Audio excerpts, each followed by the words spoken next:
देखो मुझे क्या मिला।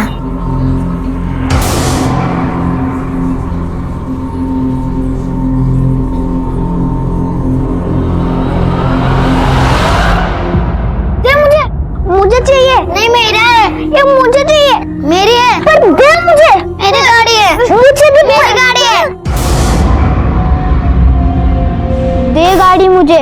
आजकल के बच्चे भी खूब हैं। सेम गिफ्ट मिला इन्हें, लेकिन फिर भी देखो कैसे लग रहा है। तुम्हारा बेटा देखो कितना ड्रामेबाज है, बड़ा होकर देखना एक्टर बनेगा।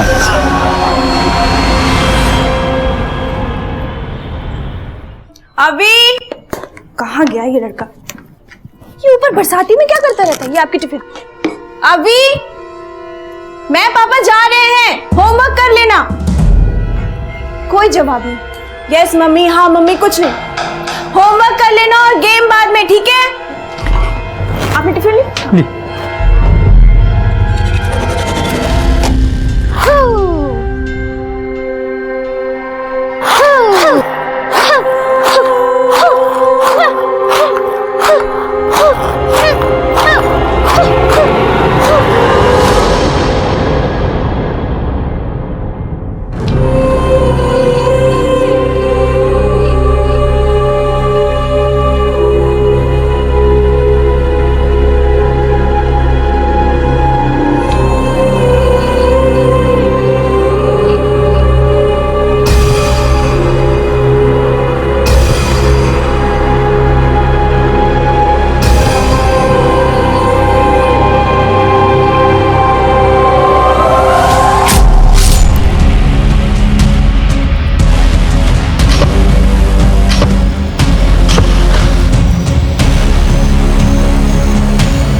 रुक! जाओ कंबल लाओ, कंबल लाओ, जाओ।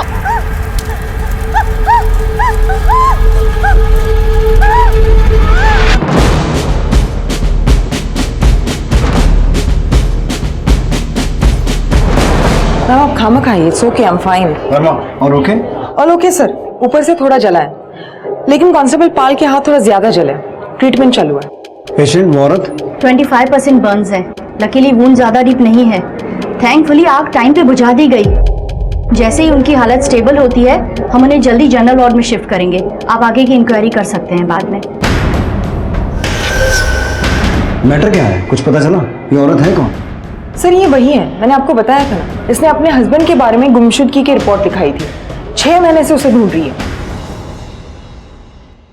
नमस्कार, मैं इंस्पेक्टर विक्रम ठाकुर।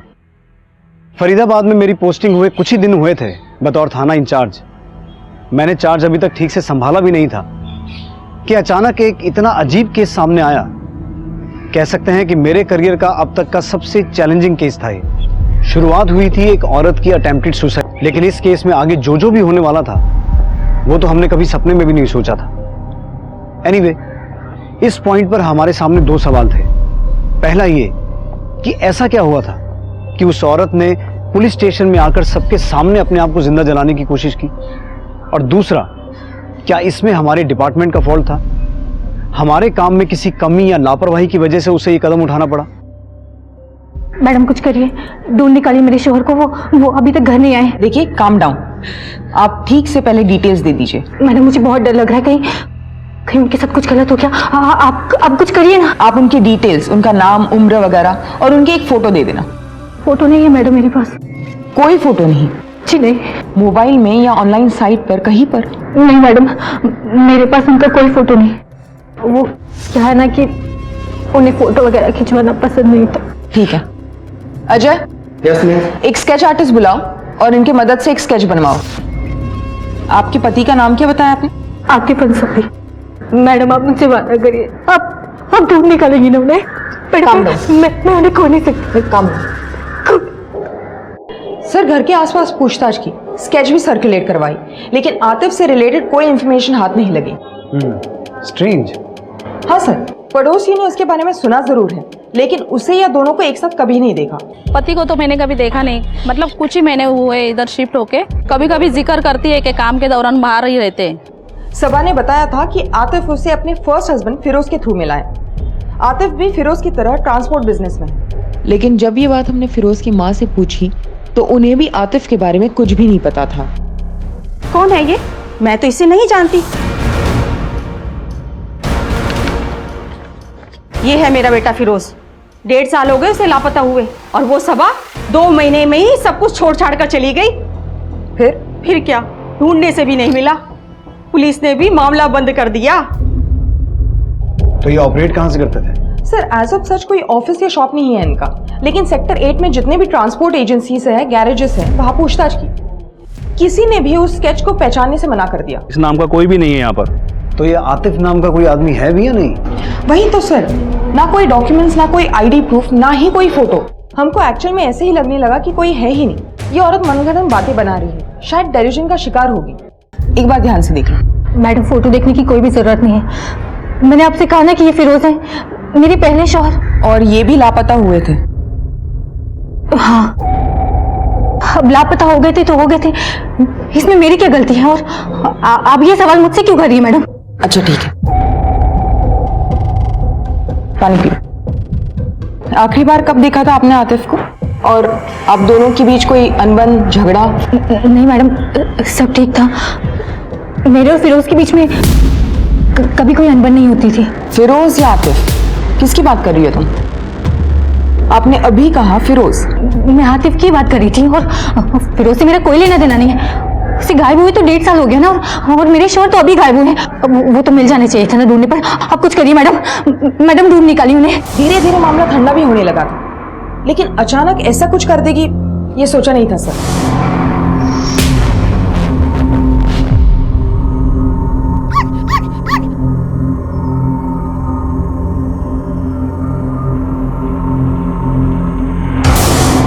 ये मेरा पप्पू मेरे साथ खेलेगा, है ना पप्पू?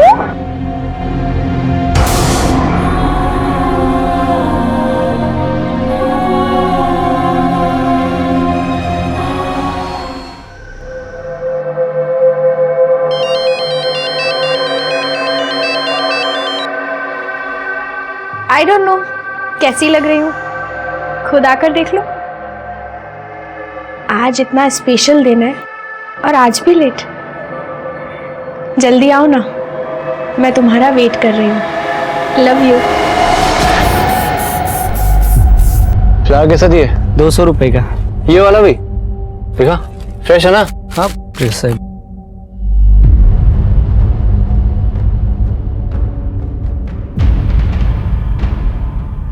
आतिफ फिरोज के खास दोस्त थे, दोनों साथ में ही बिजनेस किया करते थे। इस मामले को पुलिस ने तो बंद कर दिया था, लेकिन हमें ताने देना नहीं। मैंने तय कर लिया था अब इस घर में नहीं रहूंगी। वो तो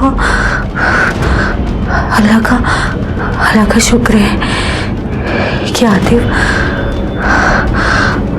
मेरे साथ थे।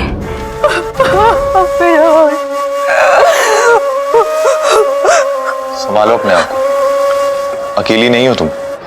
आप हैं एक हौसला, एक उम्मीद है मुझे, वरना सोचो मत, पूरी जिंदगी पड़ी है तुम्हारे सामने, हक है तुम्हारा खुशियों पर। वक्त के साथ मैं और आतिफ बहुत करीब आते गए।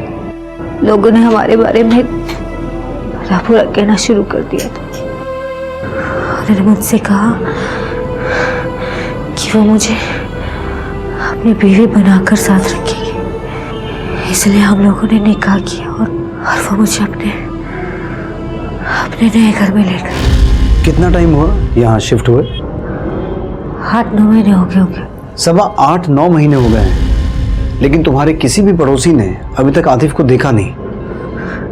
मैं डाउट नहीं कर रहा हूँ, तुम जो कह रही हो सही कह रही हो, लेकिन बात सिर्फ इतनी सी है कि अगर तुम चाहती हो कि हम आतिफ को ढूंढें तो तुम्हें सब कुछ साफ साफ बताना पड़ेगा। वो हमेशा अपने आप में रहते थे, कैमरे से दूर भागते थे। फोटो वगैरह खींचना, उससे बातें करना, ये सब पसंद नहीं था उन्हें। आस पड़ोस के लोगों से भी कभी बात नहीं करते थे वो। तो ये सब कुछ तुम्हें कभी अजीब नहीं लगा? आतिफ कहते थे कि तू और मैं, हम दोनों का एक छोटा सा संसार, अगर दुनिया वालों की नजर हम पर पड़ गई तो हमारे रिश्ते को नजर लग जाएगी। जो प्यार में मैं बचपन से ढूंढ रही थी वो मुझे आतिफ दे दी।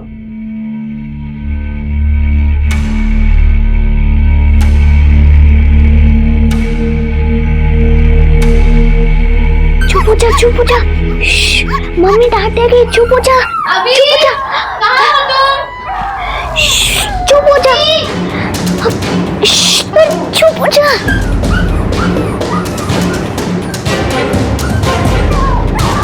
अभी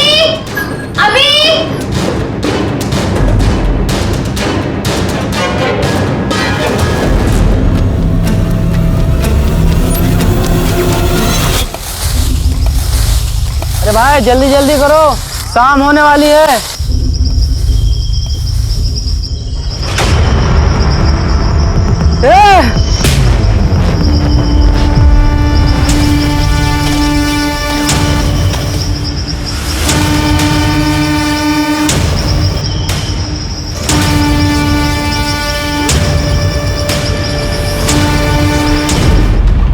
इंस्पेक्टर साहब, कल रात से वीरेन मिसिंग है। वीरेन मेरे हस्बैंड। सर प्लीज मेरी हेल्प कीजिए सर, उन्हें ढूंढिए सर। देखिए आप आराम से बैठिए। जी बताइए क्या हुआ? ये उनकी फोटो है सर, क्रिमिनल लॉयर है वो। फ्रेश है ना? हाँ। मैं उनका फोन भी ट्राई कर रही हूँ लेकिन उनका फोन स्विच ऑफ आ रहा है। सर कल हमारी मैरिज एनिवर्सरी थी, उनके घर आने के बाद हम लोग सेलिब्रेट करने वाले थे, लेकिन सर कल रात से वो घर नहीं लौटे सर। अच्छा आपने इनका पूरा नाम क्या बताया? वीरेन भाटिया। अच्छा उनकी पूरी डिटेल्स दीजिए। एज 32, हाइट 6 फीट, और सर कल जब वो घर से निकले थे तो उन्होंने लॉयर की ड्रेस पहनी थी, और सर वो ऑफिस बाइक से आते जाते। देखिए मैम आप चिंता ना कीजिए, हम उन्हें जल्दी ढूंढ लेंगे। आखिरी बार जब इनकी अपनी बीवी से बात हुई थी, ऑफिस से निकल रहे थे। हाँ आया था वीरेन की वाइफ का फोन, वेडिंग एनिवर्सरी थी, वाइफ से बात करके इमीडिएट घर चला गया था वो। वाइफ को जानती हैं आप इनकी? जी ऑफिस फंक्शन में मिली थी, प्लस वीरेन भी बात किया करते थे वाइफ के बारे में। संबंध कैसे हैं दोनों के, कुछ आइडिया है आपको? सर शादीशुदा जिंदगी तो ठीक ही थी, दोनों खुश लगते थे। मतलब इतना करीब से नहीं जानता मैं, पार्टी वगैरह जब ऑफिस की होती थी तो बात हो जाती थी। मैंने सुना है क्या उनकी बीवी का अफेयर था किसी के साथ।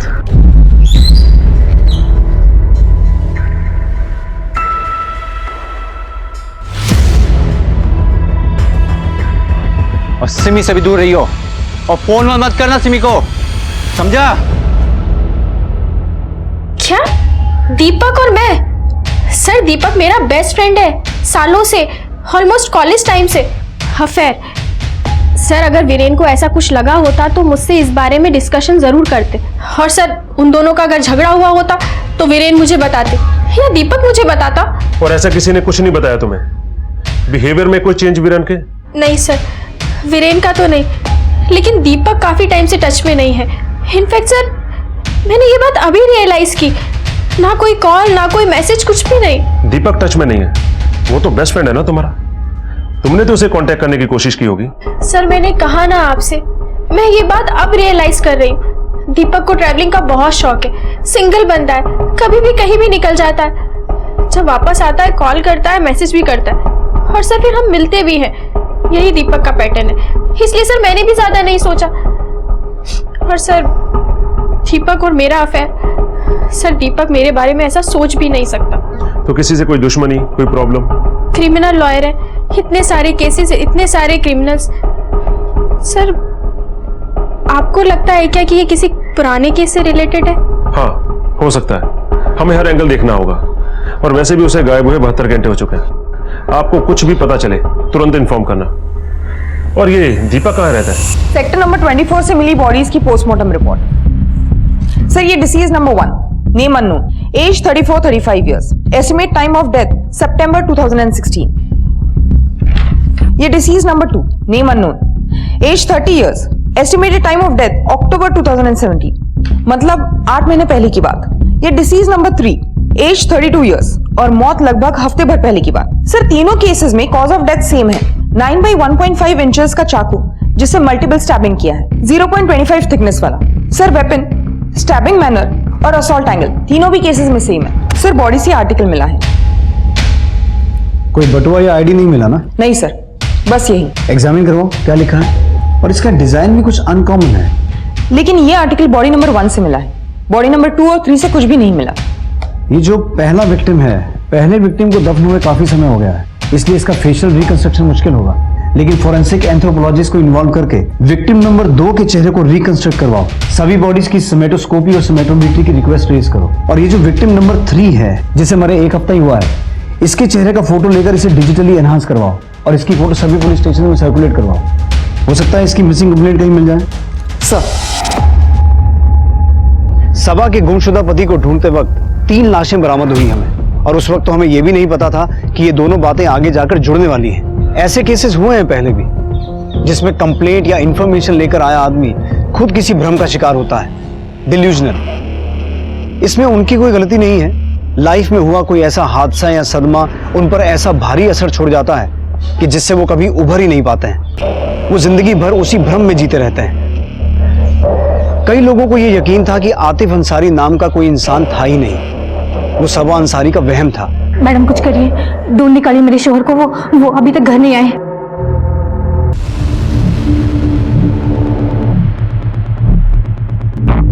परफेक्ट टाइमिंग है इस ताले की भी।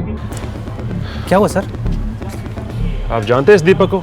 बात होती है कभी? हाँ सर, सभी से मिलता जुलता है और हमारे साथ कभी कभार क्रिकेट खेल लेता है। तो जानते हैं कहाँ गया हो सकता है? नहीं सर, वैसे तो हमेशा बताकर जाता है और कभी कभार चाबी भी छोड़ देता है, लेकिन इस बार ऐसा कुछ नहीं है। ठीक, इसकी कॉल डिटेल्स लिखवाओ और लोकेशन ट्रेस करो। देखो कि ये सिमी के टच में था कि नहीं। पता चले कि अपने पति को रास्ते से हटा के खुद विक्टिम बनने का नाटक कर रही हो। वैसे कई केसेस में ऐसा होता है। और ये वीरेन, उसके साथ कुछ ना कुछ प्रॉब्लम तो जरूर है। दीपक पर नजर रखो और किसी को सिविल ड्रेस में उसके घर के बाद तैनात करो। हमें वीरेन को जल्दी से जल्दी ढूंढना होगा। और हाँ, वो विनय कहा तो जगदीश को लाइन अप किया? जी सर। सर हाँ, की है उसकी फोटो। फॉरेंसिक से कोई अपडेट? सर अभी तक तो कुछ नहीं। पीएसआई अनीता वर्मा ये। ओके, मैं आपको थोड़ी देर में अपडेट करती हूँ। सिमी भाटिया को जल्दी से कांटेक्ट करो, उसे आना पड़ेगा बॉडी आइडेंटिफाई करने के लिए। सर गुरुग्राम थाने से पीएसआई अर्जुन सिंह का फोन था, वो एक मिसिंग केस हैंडल कर रहे हैं। जो फोटो हमने सर्कुलेट करवाई थी बॉडी नंबर 3, उनका कहना है वो शायद वही होगी। वीरेन भाटिया पेशे से लॉयर है। वीरेन भाटिया? दीपक, मुझसे नहीं होगा, I can't. Mrs Bhatia, I understand, मुश्किल है लेकिन करना पड़ेगा, जरूरी है। सर इस पोस्टमार्टम रिपोर्ट में जो भी पॉसिबिलिटी निकली थी वो तो कंफर्म होती है ना कि सब में एक ही मर्डरर है, वरना तीनों बॉडीज एक ही जगह दफन की होती। एक मर्डर और एक मोटिव। आपने किसी सस्पेक्ट को नैरो डाउन किया है? सर, हम पर्सनल एंगल टटोल रहे थे। विक्टिम का एक दोस्त भी है, दीपक रेजा। मैं वीरेन को भला कुछ क्यों करूंगा? जस्ट बिकॉज वो लापता है या कोइंसिडेंटली मैं आउट ऑफ सिटी गया हुआ था? तेरा और विलेन का झगड़ा होना और उसका अपनी बीवी से दूर रहने को कहना, और उसके बाद अचानक से वो गायब हो गया और अगले दिन तू गायब हो गया, और ये सब कोइंसिडेंस है? हाँ, गया था सर, मेरी अपनी कुछ पर्सनल प्रॉब्लम चल रही हैं, इसलिए शहर से दूर चला गया था। कौन सी पर्सनल प्रॉब्लम? मेरा ब्रेकअप हो गया था मेरे पार्टनर से। पार्टनर? वो सिमी? सिमी? सर ये आप क्या कह रहे हैं? सिमी और मेरा अफेयर? इम्पॉसिबल। क्यों? बिकॉज आई एम की। क्या? मेरा एक बॉयफ्रेंड है, आई मीन मेरा एक बॉयफ्रेंड था, हम दोनों का ब्रेकअप हो गया है। इन सब बातों से परेशान होकर मैं आउट ऑफ सिटी चला गया था, और जिस झगड़े की आप बात कर रहे हैं ना सर, वो बीच से जुड़ा हुआ है। मैं जो हूं वो हूं। ये मेरी पर्सनल चॉइस है। कौन सी चॉइस? ये नपुंसक बनने की चॉइस? बकवास बंद कर। हट, तू बीमार है समझा? इलाज करवाओ अपना, और फोन मत करना सिमी को, समझा? और सर जिस फोन कॉल की आप बात कर रहे हैं ना, जो कॉल मैंने सिमी को किया था सर, मैंने उसे ये बताने के लिए कॉल किया था कि मेरा ब्रेकअप हो गया है। पर जब उसने कॉल उठाया तो वो अपनी एनिवर्सरी को लेकर इतनी एक्साइटेड थी कि मैं उसे कुछ बता भी नहीं पाया। मुझे लगा खामखाम वो परेशान हो जाएगी। मैंने बस उसे एनिवर्सरी विश किया और फोन रख दिया। और अगली सुबह मैंने अपना बैग पैक किया और दूर शहर से चला गया। अपना फोन भी स्विच ऑफ कर दिया। सर हमें लगा दीपक का वीरेन की बीवी के साथ अफेयर है, लेकिन सर हमने वेरीफाई किया ऐसा कुछ भी नहीं है। सर ये जो दीपक है वो गे है और उसका एक बॉयफ्रेंड भी था। सर वीरेन को जब दीपक के बारे में पता चला तो उनमें काफी गाली गलौज हुई, लड़ाई झगड़ा हुआ और वीरेन ने उसे काफी ह्यूमिलेट भी किया। ह्यूमिलिएशन। वीरेन को मारने का मोटिव तो मिलता है, लेकिन बाकी के दोनों को क्यों? अनलेस दीपक इन दोनों को भी जानता हो और इन दोनों ने भी दीपक को इंसल्ट किया हो या किसी वजह से उकसाया हो। सर लेकिन यहाँ क्यों? फरीदाबाद में क्यों? वो तो उसे गुरुग्राम में मार के ही दफन कर सकते थे। दीपक का फरीदाबाद से कोई कनेक्शन? अभी नहीं तो 1.5 साल पहले का, जब इस पहले विक्टिम को मारा गया था। नहीं सर, हमने उसकी पर्सनल हिस्ट्री चेक की। बेसिकली वो मुंबई से है, यहाँ लॉ करने के लिए शिफ्ट हुआ था। लेकिन सर 2 सस्पेक्ट्स और भी हैं, 2 क्रिमिनल्स जिनको वीरेन ने सजा दिलवाई थी। सर दोनों कुछ महीने पहले सजा काट के बाहर आए। बस सर वही 2 हैं। सर इस केस के रिगार्डिंग कोई भी असिस्टेंस की जरूरत होगी तो प्लीज मुझे बताइएगा। Sure, thank you so much. Thank you sir. साहब मेरे शॉल मिले, मेरे हाथे मिले साहब। सबा हम कोशिश कर रहे हैं। कोशिश? फिर उसकी वजह से भी सही हुआ था। पुलिस ने कोशिश की थी और थोड़ी देर के बाद केस बंद कर दिया था। अगर इस बार भी ऐसा हुआ तो नहीं साहब, मैं उन्हें खो नहीं सकती साहब, कुछ करिए। देखो सबा, जब तक तुम्हारे पति नहीं मिल जाते हम चैन से नहीं बैठेंगे। तुम घर जाओ, जैसे कुछ पता चलेगा हम तुम्हें इन्फॉर्म करेंगे। मैं घर नहीं जाना चाहती, मैं यहाँ रह के अपने आतिफ का इंतजार करना चाहती। एक काम करो, इन्हें मेस के बाहर जो बेंच है वहां बिठाओ, पानी पिलाओ। Yes sir. मैंने इसके पहले पति की फाइल्स मंगवाई थी, क्या हुआ उसका? सर मैंने उनसे कांटेक्ट किया है, फाइल्स आ जाएंगी। अंडरस्टैंड वर्मा, वो फाइल्स आएंगी तो हमें इस केस के बारे में इंफॉर्मेशन मिलेगी।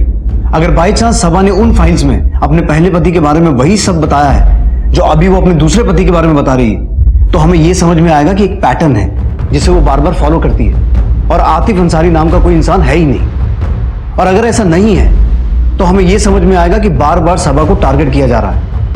ये कोइंसिडेंस तो नहीं हो सकता ना? Yes sir, you are right. I am sorry, मैं उन्हें कांटेक्ट करती हूँ और फाइल्स इमीडिएटली लाती हूँ।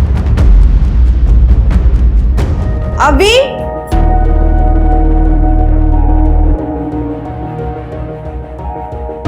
अभी ये ऊपर ही होगा, पता नहीं ऊपर बैठ के क्या करता रहता है। अभी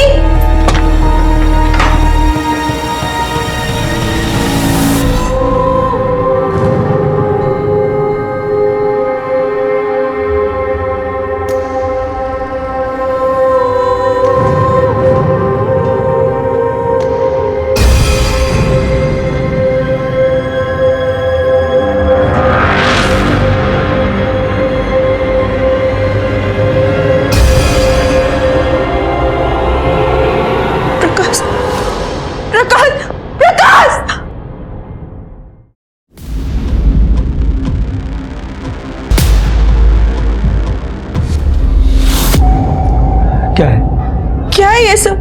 मैंने तुमसे पहले ही कहा था, अभी किसी से दोस्ती नहीं करता, कहीं बाहर खेलने नहीं जाता। तुम्हें अजीब नहीं लगता ये सब? कहीं हमारा अभी उसकी दिमागी हालत। क्या बकवास कर रही हो तुम? पागल हो गई हो? ये सब मुझे टाइम पास के लिए किया होगा। कोई प्रॉब्लम नहीं है उसके साथ, कोई फेज होगा और ऐसे फेज सभी गुजरते हैं। इतना बवाल करने की क्या जरूरत है? मैंने कभी किसी बच्चे को ऐसे करते नहीं देखा है। फिर वही अभी नॉर्मल है, दूसरे बच्चों की तरह। माँ हो या दुश्मन, ये सब सोचोगी ना तो डीमोरलाइज हो जाएगा। और तो और बाहर के लोग क्या सोचेंगे? पागल कहेंगे। इस टाइम रह जाएगी जिंदगी भर के लिए। लुक, तुम उससे कुछ मत कहना, मैं उससे बात करता हूँ, सब ठीक हो जाएगा। ओके?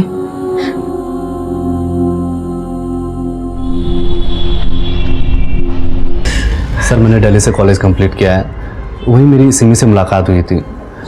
लेकिन आप ये सब और फरीदाबाद फरीदाबाद? फरीदाबाद में रहना नहीं हुआ? नहीं सर। 1.5 साल पहले कहाँ रहते थे? गुरुग्राम में या फरीदाबाद में, कि फरीदाबाद के आसपास? सर 1.5 साल पहले मैंने आपको बताया ना अभी कि 3 साल से मैं यही हूँ गुरुग्राम में। लेकिन आप ये सब क्यों पूछ रहे हैं? बस कीजिए सर, हमें और परेशान मत कीजिए। आप जाइए और जाकर वीरेन के कातिलों का पता लगाइए। वही कर रहे हैं। तुम्हारे पति की लाश यहां से 42 किलोमीटर दूर फरीदाबाद में मिली। ये बात तुम्हें खटकी नहीं? और साथ ही जिस गड्ढे में से तुम्हारे पति की बॉडी मिली, उसी गड्ढे में से 2 डेड बॉडीज और मिली हैं। इसीलिए पूछ रहे हैं फरीदाबाद से या उन दोनों आदमियों से इसका कोई कनेक्शन है या नहीं।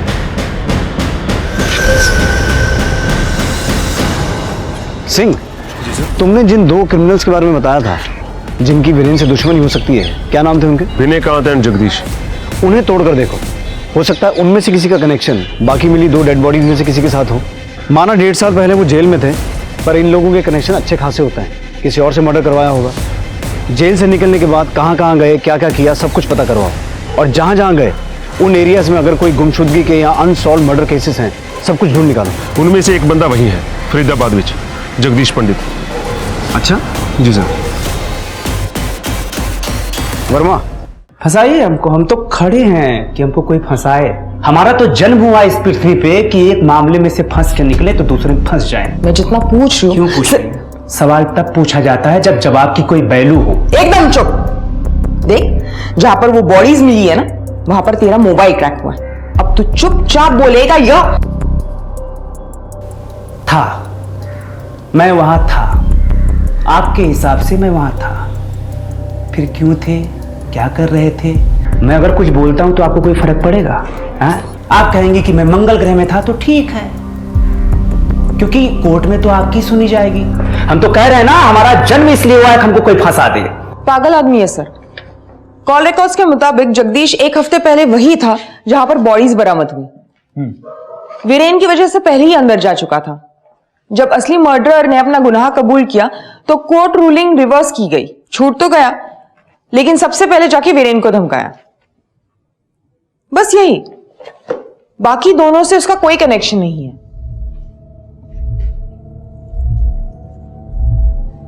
क्या हुआ सर? ये वही रिंग है ना जो हमें एविडेंस में मिली थी? ये तो वही सबा का पहला पति फिरोज, जो फाइल्स तुम लेके आई हो मैं वही पढ़ रहा हूं।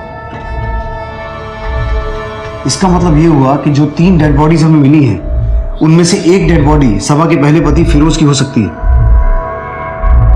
ये देखो, सबा के पहले पति को गायब हुए 1.5 साल हुआ है। 1.5 साल हो गए लापता हुए? उसे गायब हुए तो 1.5 साल हो गया ना। और पोस्टमार्टम रिपोर्ट के मुताबिक पहला आदमी जो मरा था वो भी 1.5 साल पहले ही मरा था। मतलब टाइमलाइन भी मैच होता है। Yes sir. सबा है ना बाहर? सर, वो डेड बॉडी फिरोज की है, इस बात को कंफर्म करने के लिए हमें डीएनए एविडेंस की जरूरत पड़ेगी। और आतिफ नाम का सबा का कोई पति है भी या नहीं, इस बात को कंफर्म करने का अच्छा मौका है हमारे सामने। अगर सबा के पास अपने पति की कोई ऐसी चीज है जिससे डेड बॉडी का डीएनए मैच करवा के देख सकें, तो इससे यह साबित हो जाएगा कि वो डिल्यूजनल है और जिस खोए हुए पति की बात कर रही है वो फिरोज ही है और कोई नहीं। सर, हमें तुम्हारे पति की कोई चीज चाहिए जो वो इस्तेमाल करते थे। कंघी, टूथब्रश, ऐसा कुछ है तुम्हारे पास? नहीं साहब, मेरे पास उनका कोई भी सामान नहीं। वो जब भी कहीं जाते थे अपना सारा सामान अपने साथ ले जाते थे। मेरे पास तो कुछ भी। साहब, एक चीज है, वो शेव करते हैं ना, रेजर शायद घर में होगा। हमें उसकी जरूरत होगी। वो मेरे शोर नहीं होंगे ना साहब? सबा, वही तो पता लगाना है। अभी कोई भी बात पुख्ता तौर पर साबित नहीं हुई है। एक बॉडी जिसे हम अभी तक बॉडी नंबर 3 कहते थे, वो वीरेन भाटिया की बॉडी आइडेंटिफाई हो चुकी थी और हम उम्मीद कर रहे थे कि एक और बॉडी, बॉडी नंबर 1, जिसे 1.5 साल पहले दफनाया गया था, किसी तरह से उसकी भी शिनाख्त हो जाए। हमें अंदाजा तो था कि वो बॉडी सबा के पहले पति फिरोज की थी। अगर ये बात डीएनए मैचिंग से साबित हो जाती तो इससे कम से कम ये गुत्थी तो सुलझ जाती कि सबा का पति आतिफ अंसारी वाकई में था या उसका भ्रम।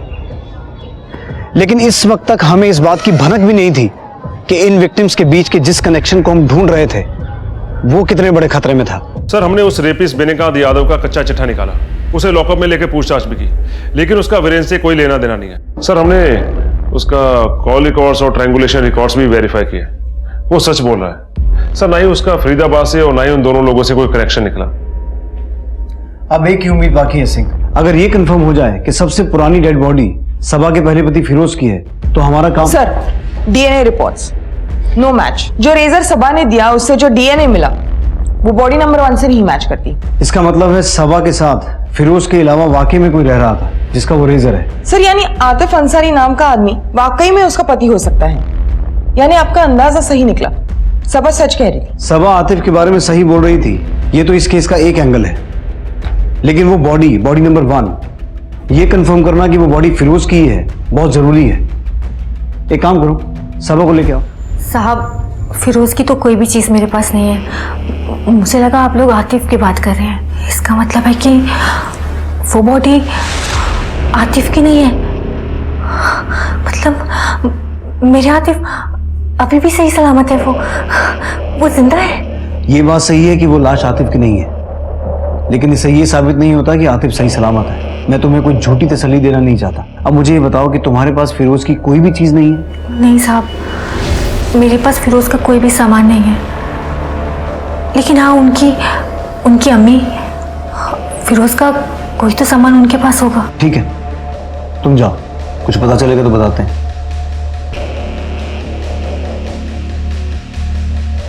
सर, कहीं यही तो इन्वॉल्व नहीं? सर, क्या पता ये सबा विक्टिम बनने का नाटक कर रही हो।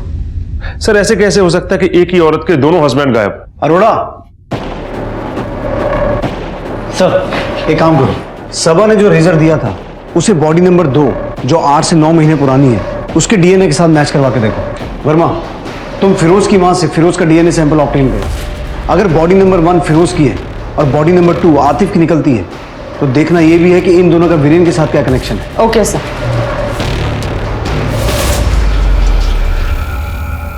सर, फिरोज की मां के डीएनए से बॉडी नंबर 1 का डीएनए मैच हो गया, इसका मतलब वो बॉडी फिरोज की है।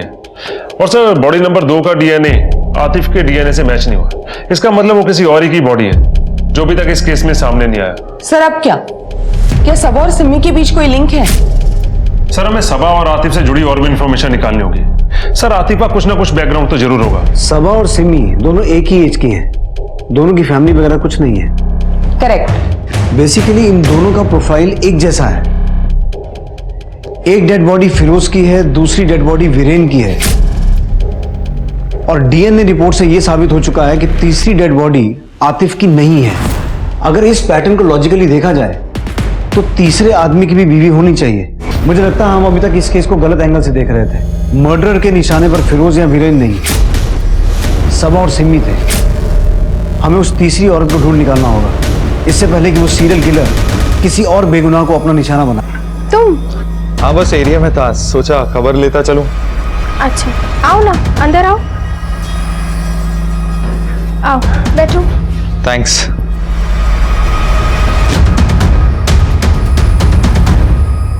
ये तुम्हारे हाथ को क्या हुआ? कुछ नहीं, ऐसे ही। इन आदमियों को ध्यान से देख के बताओ, तुमने इन्हें कभी देखा? जी नहीं। इनको कभी आतिफ या फिरोज के साथ देखा हो? सबा, मुझे आतिफ के बारे में सब कुछ बताओ। मुझे जितना पता था मैं आपको पहले ही बता चुकी हूँ। मैंने आपसे कहा ना कि आतिफ हमेशा अपने आप में रहते थे। जब मैं आतिफ के स्केच को देख रहा हूँ मुझे ऐसा लग रहा है कि मैंने इस आदमी को कहीं देखा है और हाल फिलहाल नहीं देखा है। धीरज रखो सिमी, तुम अकेली नहीं हो, मैं हूं ना। तुम मुझे शुरू से बताओ, तुम आतिफ को पहली बार कहाँ मिली थी, कैसे तुम्हारा मिलना जुलना बढ़ा, कैसे उसने तुम्हें शादी के लिए प्रपोज किया, सब कुछ। फिरोज के साथ ही मैं आतिफ से पहली बार मिली थी। आतिफ की सालगिरह पर हम लोग होटल में खाना खाने गए थे। उसके बाद हमारी मुलाकातें बढ़ती गई और फिरोज के गायब होने के 2 हफ्तों बाद आतिफ ने मुझे पहली बार बताया कि वो मुझे पसंद करते हैं। और उसके बाद जब पुलिस ने केस बंद कर दिया तो। 1 मिनट, क्या कहा तुमने? फिरोज के गायब होने के 2 हफ्ते बाद आतिफ ने कहा कि वो तुमसे प्यार करता है। जी। वर्मा, सिंह, वीरेन को गायब हुए 2 हफ्ते हो चुके हैं। सिमी कहाँ है? सिमी को फोन लगाओ। जी सर। सर बेल जा रही है लेकिन वो फोन नहीं उठा रही। आई थिंक मैं जानता हूं कि मैंने इस आदमी को कहां देखा है। सिंह, तुम सिमी के घर निकलो। जी सर। वर्मा, तुम स्केच आर्टिस्ट को बुलाओ, quick. Okay sir.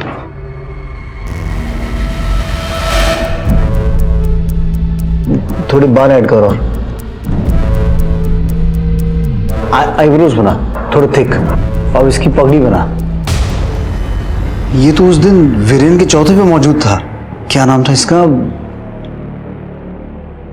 Ambarish, right. सब ठीक हो जाएगा। क्या ठीक हो जाएगा? अपने ठीक होने के लिए अब बचा भी क्या है? मेरे तो सब कुछ वीरेन ही था, कोई फैमिली भी नहीं है। मैं वीरेन के बिना बिल्कुल अकेले हो गई हूँ, बिल्कुल अकेले। अकेली नहीं है, हम सब हैं आपके साथ। आपको कभी भी किसी भी चीज की जरूरत पड़े, मन हल्का करने के लिए अगर आप बात। लो, तब तक चाय पी लो, जरा मैं आराम मिलेगा। आप सभी लोगों का बहुत बहुत धन्यवाद, आप लोग यहाँ आए।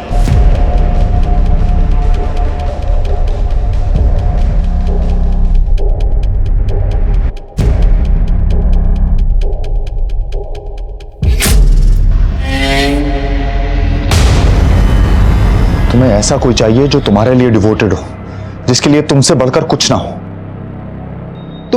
तुम जानती हो मैं तुमसे कितना प्यार करता हूं। मैंने क्या क्या किया तुम्हारे लिए। I love you Simi. हमेश, ये क्या बकवास कर रहे हो?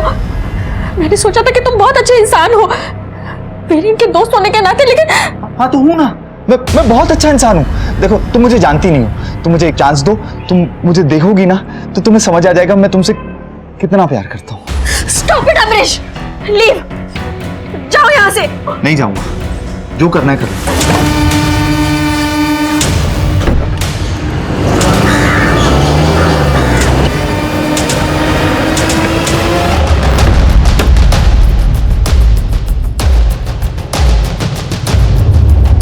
तुम जल्दी से पिछली तरफ देखो।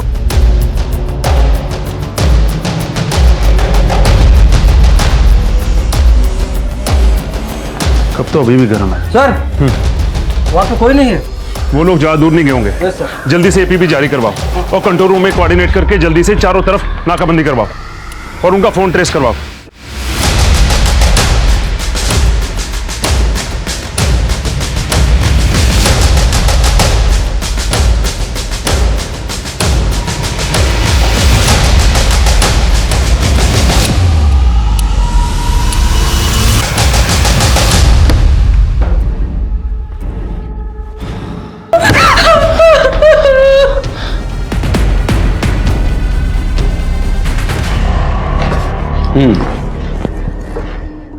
तो प्यार हो गया तुझे सबा, सिमी, पायल से?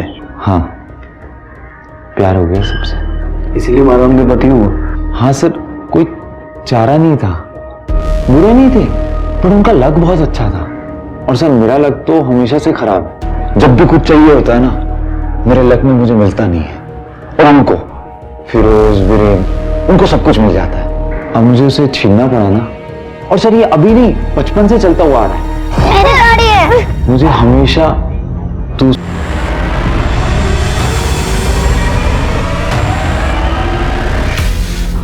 सबा को पहली बार देखा ना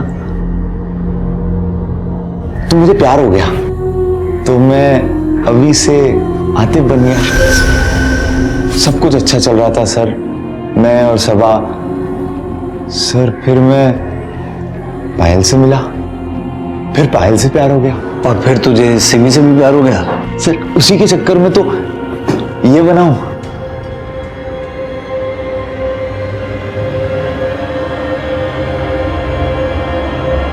सर वो सिमी तो पटी जाती, आप लोग आ गए, थोड़ी देर और करते ना तो मैं उसे समझा देता, वो समझ जाती कि मैं उससे कितना। प्यार नहीं, तेरा पागलपन है ये। अब इसी पागलपन के चलते जिंदगी भर जेल में सड़ेगा तो।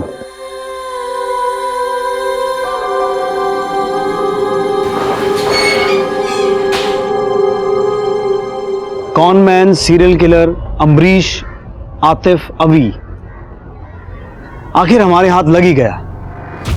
कोई भी रातों रात गुनाहगार नहीं बनता। अभी को भी एक मर्डरर बनने में समय लगा और ये सब कुछ उसके माँ बाप के सामने हुआ। अगर उसके माँ बाप समय रहते उसे रोक देते तो फिरोज, वीरेन और पायल के पति सौरभ की जान बच जाती।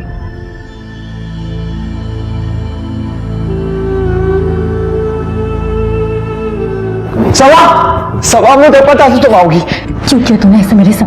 बोल, क्यों किया? क्यों ली फिरोज की जान? क्यों मारा उसे? तेरे लिए मैंने अपने आप को जला दिया। वो जानता रे, वो सब बातें सब झूठी थी। क्यों किया? बोल, क्यों?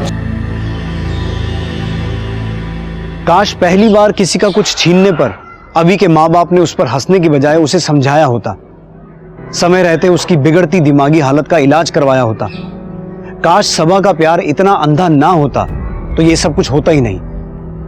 आपकी फैमिली के लोगों में, आपके आसपास आपको कोई भी ऐसी अजीब चीज नजर आए तो आंखें बंद मत कीजिए, मुंह मत मोड़िए, उसे ध्यान से देखिए, समझिए और अगर जरूरत पड़े तो आवाज उठाइए, सवाल कीजिए। कल आपकी यही सतर्कता कई जाने बचा सकती है। अब मैं इंस्पेक्टर विक्रम ठाकुर आपसे विदा लेता हूं। आपसे जल्द मुलाकात होगी एक नए केस के साथ। तब तक देखते रहिए क्राइम पेट्रोल 10 तक। मकसद बताना नहीं, बचाना है।